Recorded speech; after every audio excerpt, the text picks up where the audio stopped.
أعوذ بالله من الشيطان الرجيم. بسم الله الرحمن الرحيم.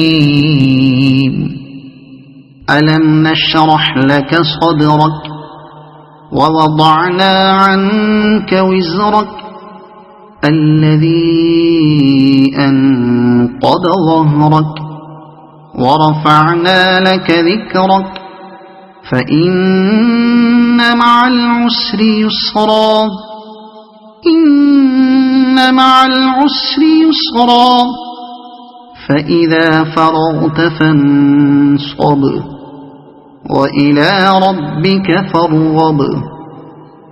صدق الله العظيم.